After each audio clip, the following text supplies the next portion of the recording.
పట్టేసుకుంటాడు అన్నయ్యప్ప. ఆ అప్పని కాదని సరుకు దాటేయడం అంటే అయ్యే పని కాదన్నా. పొగల్లేనమ్మా పక్కింటోని మీద లుంగి ఎగ్గొట్టినట్టు గోవిందప్పని ఎందుకు గొప్పని చేస్తారా? మీకు కాని పని అని చెప్పండి. ఎవడ్రా కూల్ నా కొడుకనా? ఏంద్రా కార్లు వచ్చినావని వగల పడతాండావా ఎట్టా? మీటింగ్ లో మాట్లాడే కాడకాయ ఉండవా? పోరా బయటికి. అదే అన్న మన బయలుపించుండలే వాడే పుష్ప, నేనే రమ్మన్నా. నువ్వేనా? మా సరికే దాచిపెట్టి మా వాళ్ళ కాడ 5 లక్షలు జుండా. 5 లక్షలు సరుకు దాచినందుకు కాదన్నా, మీ అన్న తమ్ములు జైలుకు పోకుండా కాసినందుకు. ఇవన్నీ మీకు తెలదా?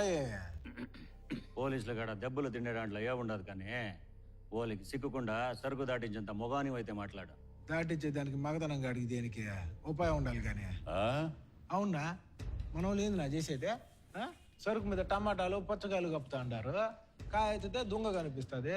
అప్పుడు గోవిందప్పుడు ఏంది, గోలు దొరికిన గోడకావాడు కూడా మన సరుకు ఆపేస్తాడు. సరుకు పంపించాలి కానీ తెలవకూడదు. దాన్ని నా కాడ మంచి ఉపాయం ఉండదు చెప్పేదా?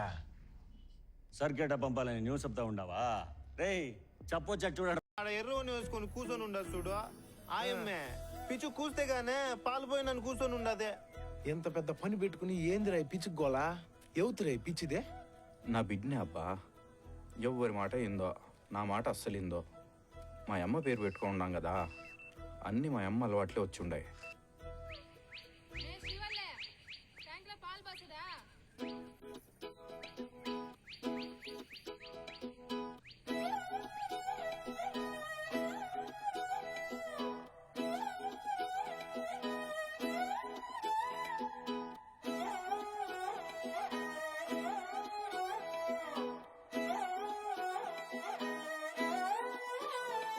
నిన్ను చూస్తూ ఉంటే కన్నులు 2 తిప్పేస్తావే, నీ చూపులపైనే రెప్పలు వేసి కప్పేస్తావే. కనిపించని దేవుణ్ణే కన్నార్పక చూస్తావే, కన్నుల